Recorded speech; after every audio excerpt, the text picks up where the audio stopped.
नमस्कार, कैसे हैं आप सब। मैं हूं मनोज कुमार और आप देख रहे हैं हाल समाचार। हाल समाचार में आज हम बात करेंगे अभी हाल ही में उत्तराखंड में जो यूनिफॉर्म सिविल कोड लेकर आए हैं, इसको लागू किया है, इसके बारे में। देखिए, आपके हमारे हाल समाचार तो तभी ठीक होंगे जब इस देश में कानून की सरकार होगी, न कि व्यक्तियों की। कुछ इसी तरह की चिंता हमारे संविधान निर्माताओं के समक्ष भी थी जब वे संविधान निर्माण की सोच रहे थे। यही वजह है कि संविधान को बनाने में 2 साल 11 माह 18 दिन का समय लगा, क्योंकि इतने बड़े देश में जब भाषाई, जाति, क्षेत्रीय, सांस्कृतिक, यहाँ तक कि वेशभूषा, खान पान, सभी तरह की विविधता हो, ऐसे में इन सबको एक साथ रखना, इन से ये अपेक्षा करना कि देश की संप्रभुता, एकता, अखंडता और भाईचारे को बनाए रखेंगे, इसके लिए बहुत ज्यादा मेहनत करने की जरूरत थी। यही वजह थी कि 11 देशों के संविधान से बहुत कुछ चीजें सीखी गई और जो हमारे लिए उपयुक्त प्रावधान थे उनको जो है हमारे में लिया गया। भारत शासन अधिनियम 1935 के 250 से ज्यादा प्रावधानों को या तो शब्द से ले लिया या उनमें थोड़ा बहुत संशोधन करके उनको जो है हमारे संविधान में सम्मिलित कर लिया गया। तो इस पूरे संविधान में सबसे महत्वपूर्ण चीजें हैं फंडामेंटल राइट्स और डीपीएसपी। जैसे शरीर में जो है आत्मा के बिना इसका कोई अस्तित्व नहीं, वैसे ही पूरे संविधान की आत्मा फंडामेंटल राइट्स और डीपीएसपी को माना गया है। ग्रेनविल ऑस्टिन के शब्दों में अगर कहा जाए तो फंडामेंटल राइट्स और डीपीएसपी जो है संविधान की मूल आत्मा है।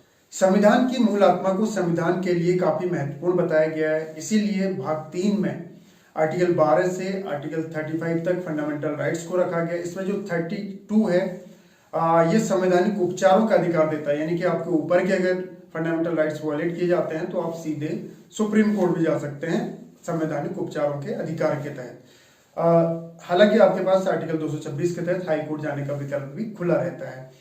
और इसके तुरंत बाद भाग 4 में जो है directive principles of state policy, यानी कि राज्य की नीति के निर्देशक तत्व शामिल किए गए हैं। भाग 4 में आर्टिकल 36 से 51 तक है। इसमें जो आर्टिकल 44 है ये आजकल काफी चर्चाओं में। आर्टिकल 44 जो है राज्य को निर्देश देता है कि वो समस्त राज्य क्षेत्र में एक यूनिफॉर्म सिविल कोड बनाएंगे, यानी कि एक समान नागरिक संहिता बनाएंगे। अब जो सिविल लॉज हैं इसके लिए तो हमारे पास अब तक सभी राज्यों में जो है अलग अलग तरह के लॉज हैं। पुर्तगालियों के रूल के टाइम से जो है गोवा में वहां पे यूनिफॉर्म सिविल कोड चला आ रहा है और आजादी के बाद उत्तराखंड पहले ऐसा राज्य बना जहां पे यूनिफॉर्म सिविल कोड को जो है लागू किया गया है। देखिए, ऐसा नहीं है कि क्रिमिनल लॉज सब जगह जो है अलग अलग तरह के हैं, जैसे सिविल लॉज अलग अलग हैं। सिविल लॉज में जैसे आपका शादी है, तलाक है, उत्तराधिकार है, भरण पोषण, गुजारा भत्ता, गोद लेना, इस तरह की चीजें आती हैं। तो इसके लिए सबके अपने अपने अलग अलग, हिंदुओं के अलग, मुस्लिम के अलग, सिख के अलग, ईसाइयों के अलग, इस तरह के लॉज हैं। लेकिन जो क्रिमिनल लॉज है, मान लीजिए कोई चोरी, हत्या, डकैती, लूटपाट, इस तरह की चीजें होती हैं, तो इनको शासित करने के लिए हमारे पास एक जैसे कानून है। मुस्लिम अगर मर्डर करता है तो उसके लिए भी 302, हिंदू मर्डर करता है उसके लिए भी 302। तो सीआरपीसी जो है सब पर समान रूप से लागू होती है। यानी क्रिमिनल लॉ तो सबके लिए सेम है, लेकिन सिविल लॉ जो है जैसे शादी, विवाह, उत्तराधिकार, ये हर धर्म में अलग अलग तरह से उनके जो रिचुअल्स हैं, उनके जो कस्टम है, उनके हिसाब से चलते रहती हैं। जैसे एक उदाहरण ले लेते हैं, मुस्लिम पर्सनल लॉ के हिसाब से उनके यहाँ जो शादी की न्यूनतम आयु है वो लड़की की पुबर्टी के समय, यानी कि लगभग 13 वर्ष की आयु में जब यौवनागम होता है। और हिंदुओं में हिंदू मैरिज एक्ट 1955 को आधार मानते हुए न्यूनतम विवाह की आयु लड़कियों के लिए 18 वर्ष और लड़कों के लिए 21 वर्ष तय की गई है। लेकिन अब उत्तराखंड में अगर यूसीसी आ गया है तो इसके बाद जो है सबके लिए एक जैसे कानून हो जाएंगे। हालांकि ऐसा नहीं है कि यूसीसी की जो है चर्चाएं हाल फिलहाल में ही बहुत ज्यादा चल रही है। यूसीसी आजादी से पहले से इसकी मांग रही है। 1937 का एक कांग्रेस का अधिवेशन चल रहा था, सरदार पटेल ने जो है उस समय इसकी मांग की थी कि पूरे देश में जो है एक समान नागरिक संहिता होनी चाहिए। इसी तरह से जनसंघ, जिससे भाजपा निकली, इनके भी एजेंडे में ये बात थी। इसके बाद भाजपा ने जो है इसको अपने चुनावी मुद्दों में शामिल किया, यहाँ तक कि 2019 में राम मंदिर धारा 370 के साथ ही यूनिफॉर्म सिविल कोड की बात भी की गई थी। और इसी क्रम में जो है उत्तराखंड से इसकी शुरुआत की गई है। और दिल्ली हाई कोर्ट ने 2011 में लॉ कमीशन को एक इस तरह का यूनिफॉर्म सिविल कोड बनाने की दिशा में सार्थक पहल करने की बात कही थी। इसी तरह से तमाम राज्य के उच्च न्यायालयों ने या फिर समय समय पर सुप्रीम कोर्ट के द्वारा भी इस पर राज्यों का ध्यान आकृष्ट किया गया है। सबसे चर्चित मामला जो है एक शाहबानो केस था। 1985 में सुप्रीम कोर्ट में एक केस आया था। दरअसल शाहबानो ये इंदौर की रहने वाली एक 60 साल की महिला थी। इनके 5 बच्चे थे।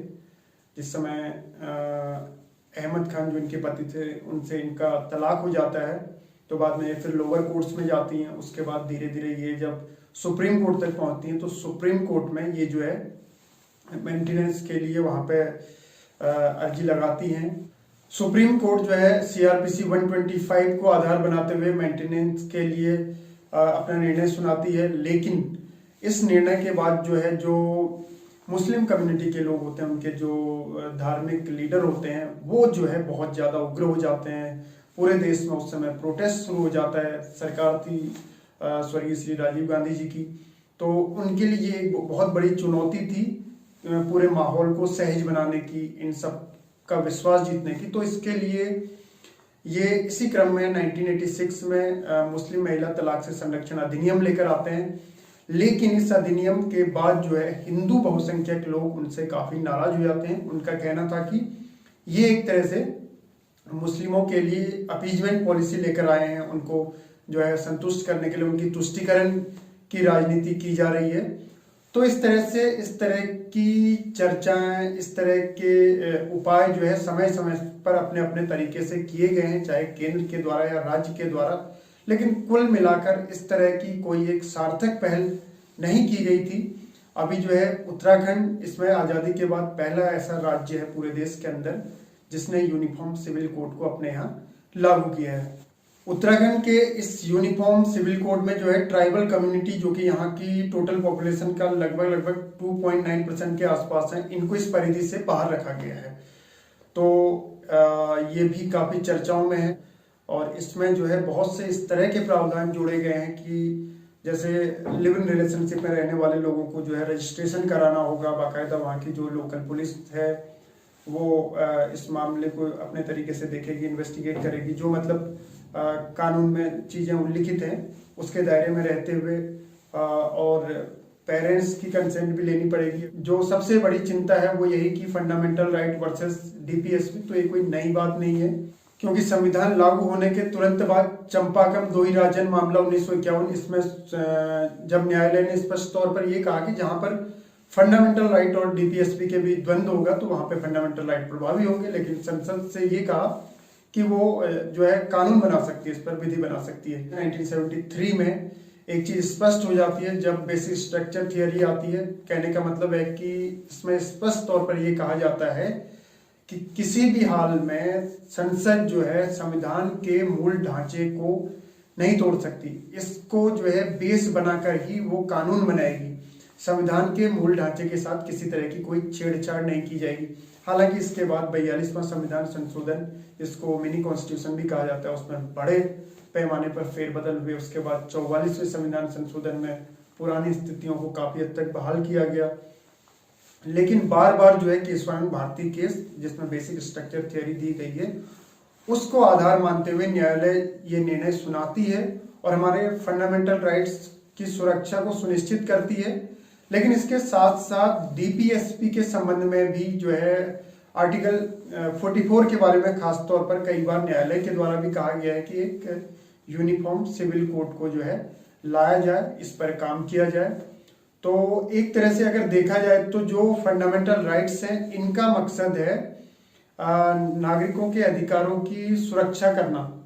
मतलब जो राज्य अगर हमारे अधिकारों का हनन करता है तो उनकी सुरक्षा करना न्यायालय के द्वारा फंडामेंटल राइट्स के जरिए। खुद इसमें आर्टिकल 32 हमें मिला हुआ है, संवैधानिक उपचारों का अधिकार।